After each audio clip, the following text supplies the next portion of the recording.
What's up, guys? I wanted to quickly finish this second part of Grannas installation video. I have the clutch cylinder.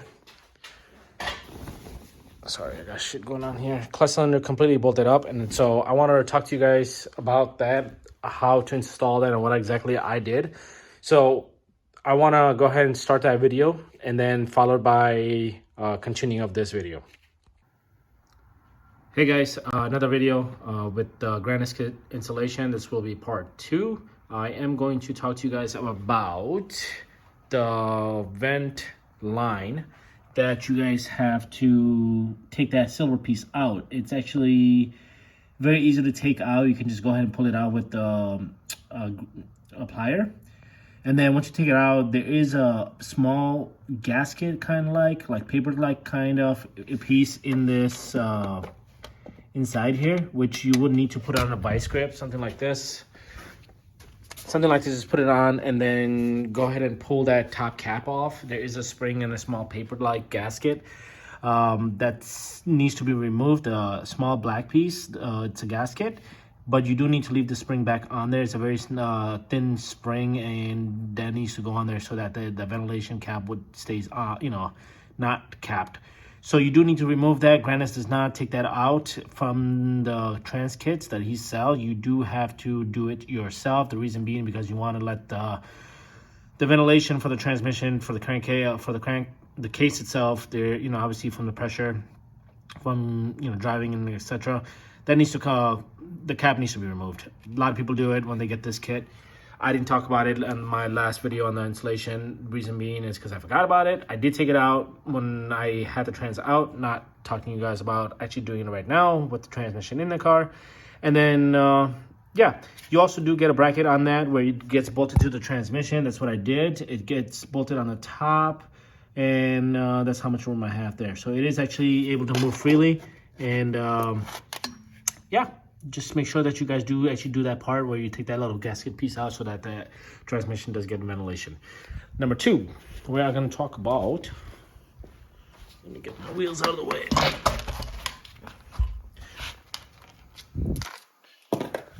We're going to talk about the Willwood slip cylinder that you get for the clutch. Now you get this with the kit. This is the factory one. I checked this out last night. This is no longer needed. You get something like this from Grannas that you would need to put together. Now the kit comes with, let me zoom out a little bit. It's a little kit. You get this little bracket, and then you get a bunch of studs. You get 2 long studs that goes inside the body, the firewall. Then you get 2 studs over here that this piece gets mounted on, and then you have rest of this other piece that this will need to get mounted onto the clutch pedal. There's a little pin that you get, and then you get that little slide guide pin, and then you just put that pin in, and then that locks it to the clutch pedal. Now I'll show you that in a second. Now I wanted to talk to you guys about this piece. I am a little, I don't want to say disappointed, I'm just I wish it could have been a little better.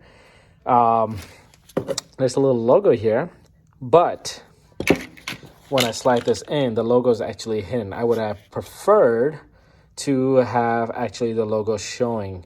Now, here's why I'm a little kind of not happy about it, because I tried putting the studs here, like to switch it, and then basically switch the thing and get that mounted onto the firewall.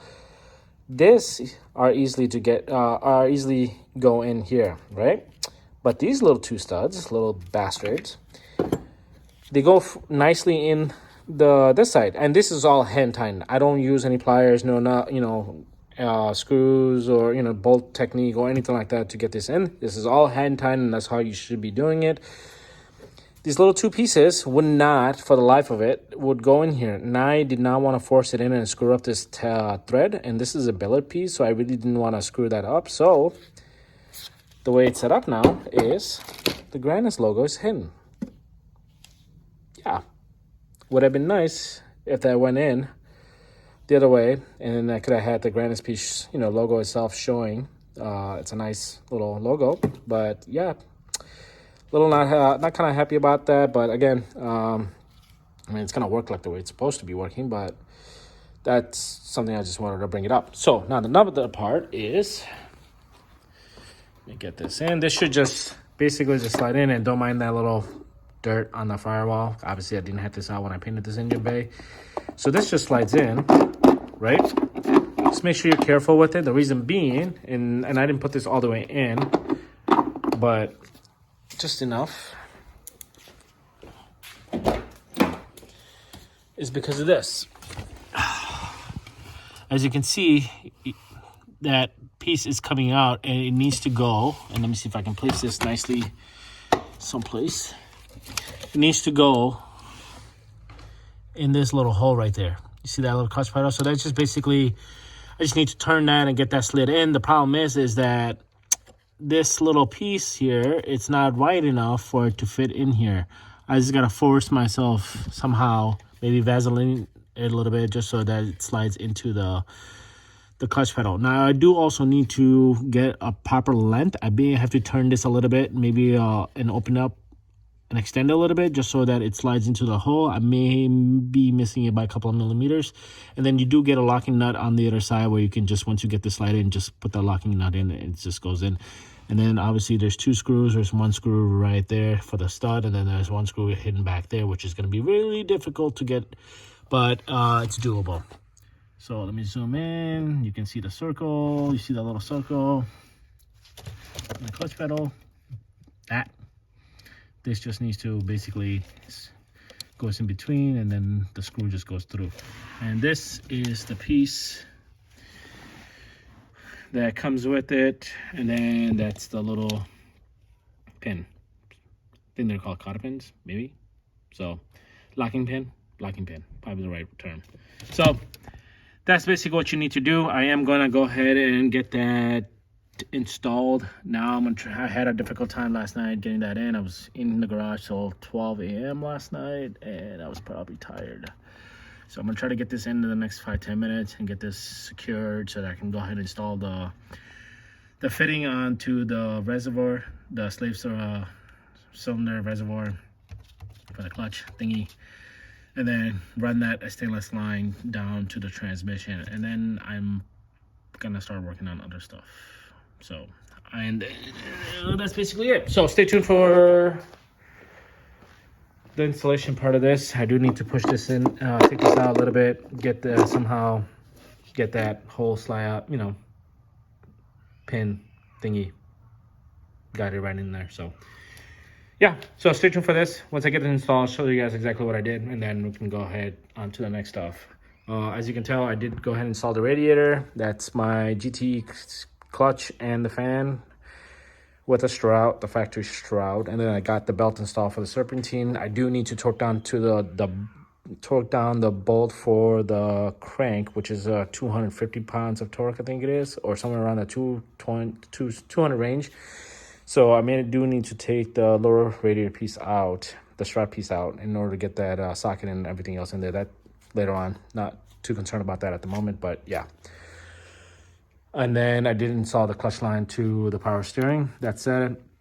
I'm just waiting on my valve covers for the power coaters to be completed with it. That's hopefully going to be next week. I am getting the exhaust pieces, the housing, the downpipe, the manifold, black ceramic, and then the valve covers. I went from wrinkle black and I wanted to do stained black. Stay tuned for that. I got a surprise for you guys exactly what I did with that. Same thing with the coolant neck, the valve covers, and then the turbo housing. So that should be fun. So stay tuned. Let me get you guys back on to the finished installation on this.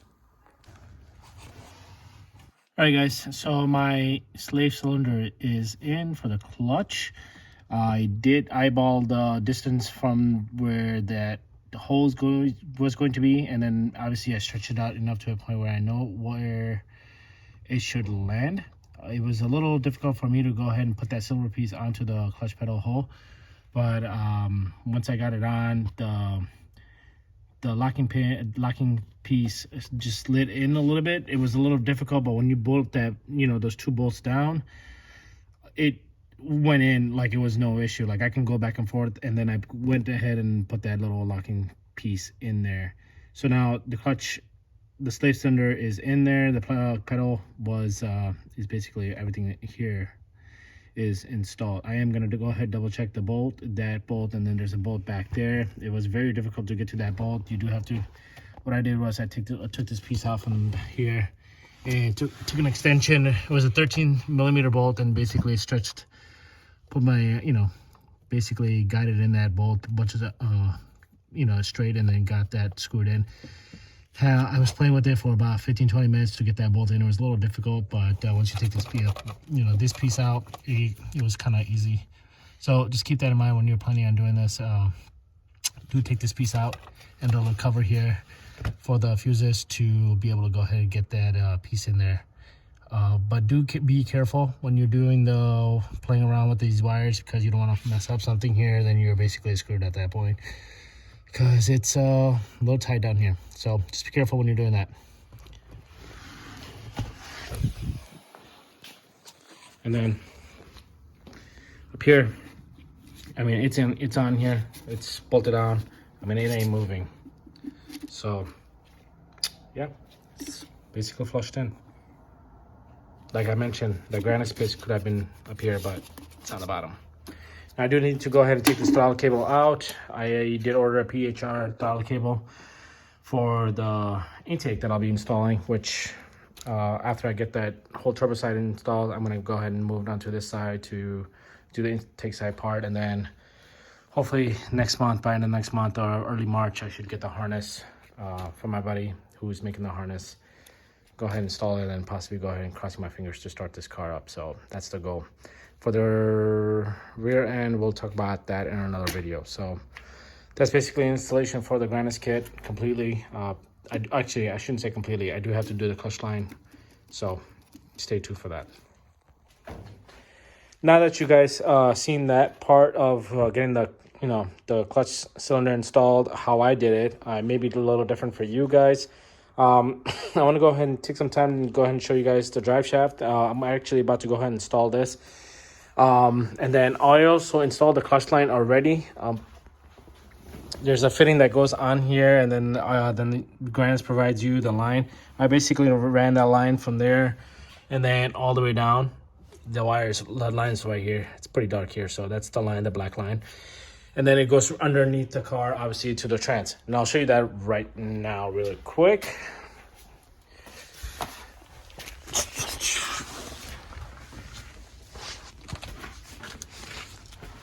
We get the light. I'm in the process of installing the drive shaft and wanted to talk to you guys about the drive shaft as well.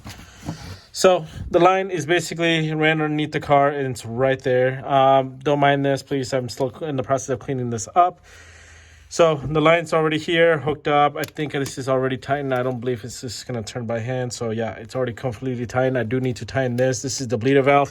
Like I mentioned, Grannas says to go ahead, start the bleed process from the bottom line, and then the top line should bleed it. So basically from the bottom all the way around, and then top would be your bleeder instead of the other way around. So that's my bleeder.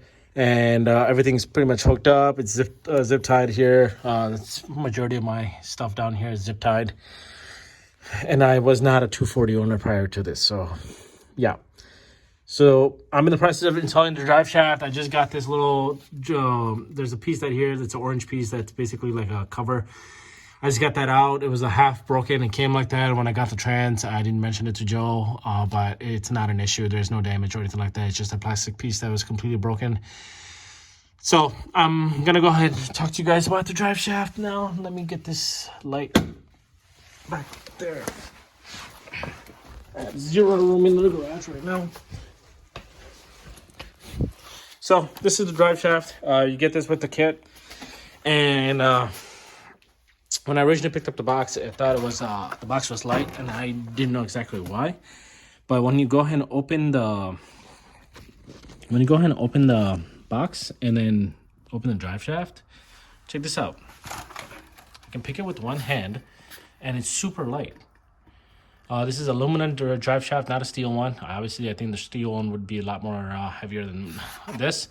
And I'm currently fasting, so I have no issues picking this up with one hand at all. So I thought I would have some issues under the car where I need to, somehow manage to get this, you know, obviously with 2 arms and less room underneath the car to get this lifted up into the trans, but it looks like I won't have that issue. So the one thing that sucks about this is, I mean, it's not really a bad thing, I should say, but just keep in mind that you do need to keep your old drive shaft bolts that you had originally on the car. If you do not, then you may need to somehow supply yourself with those bolts. They look like this. Let me see if I have mine in my pocket. Okay, I don't know exactly what I did with my drive shaft bolts. I think they might be underneath the car. Oh, they're right here. I dropped them. So they look like this. Just make sure that you keep in mind and you save these when you do actually planning on doing this swap. The drive shaft does not come with it. The kit does not come with it. So I don't know if Joel provides the bolts as well. So if you don't have your bolts, you can ask him, and maybe he can recommend you exactly what spec bolts you need, because there's a certain spec for these, I believe. So I have the factory ones because I originally had, and obviously I took my trans drive shaft out, my original trans as well that I sold. So I held on to these, and so I'm going to be using them. My concern right now is I'm looking at the end piece of this. I don't know if this piece looks like it would fit my diff, but I'm about to find this out and I'll let you guys know. Stay tuned. So hey guys, the diff is installed. I do need to torque this down or tighten this down completely, but it went in like it was, you know, obviously meant for the car. And you know, this kit, when Joe developed it for our car, I mean, obviously everything's supposed to be a full bolt-on without any hassles, no issues at all, and this is one of them. Like, this drive shaft obviously is super light and it went in. I did lube the other end of this just so it can slide in perfect fine.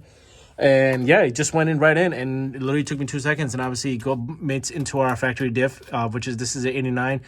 And yeah, it bolted up completely fine. And I do need to tighten this down, which I want to see what the torque specs are these for these 4 bolts. And then when I do find out, I'll go ahead and post that in one of these videos in the future and let you guys know exactly what to do with that. But other than that, yeah, it bolted up completely fine. Let me get the light, sorry. I mean, it's a very thin drive shaft and it's light. It's the first time I ever got a 1-piece. I always had a 2-piece, which is right there, and that thing's heavy as hell. So it's in like it should. That's what she said. But yeah, that's the part 2 of the Grannas installation. I do need to go ahead and install the shifter, which is least of my concerns right now, because obviously it's obviously it's self-taught, right? Like, it's easy as hell to install a shifter, which is literally 2 bolts that he provides with the shifter that he gives you, and then the ball. But everything else, obviously, it took some work. Obviously, I recommend having somebody with you, and when you're doing this installation, I did with myself. I do need to go ahead and fill this trans up, which I recently just placed an order for the fluid. The fluid I'll be running is MT85 Redline. It's a transmission fluid for this car, and I believe from what people told me, it takes about 2 quarts. So I had 4 quarts ordered. The reason being is because the 2 quarts I'll probably use once I get the car running, which is soon, which I'll update you guys very soon on that, what's been going on with the car. So the top ones obviously fill. Make sure that what they recommend is, you know, but because this is a transmission is new, just go ahead and open the top one, fill it up 2 quarts, drive it for about a couple of 100 miles or so, and then drain it. So when you go ahead and drain it, make sure you open the top one first to make sure the top one does open, because you don't want to drain it and the top one doesn't open, you're screwed. So top one first, when you go ahead and refill it, and then open the bottom one, drain it, and refill it, and then you should be good to go. So the Redline MT85 trans fluid from Redline is what I'll be rocking in this car. I believe other people have run differently. I think Royal Purple is one of them, so I'm doing the Redline. So yeah, guys, stay tuned. This is the wanted to complete the Grannas part 2 installation of this video, and the drive shaft's installed, and I am happy getting closer to the start of this car. So thanks for watching. Stay tuned.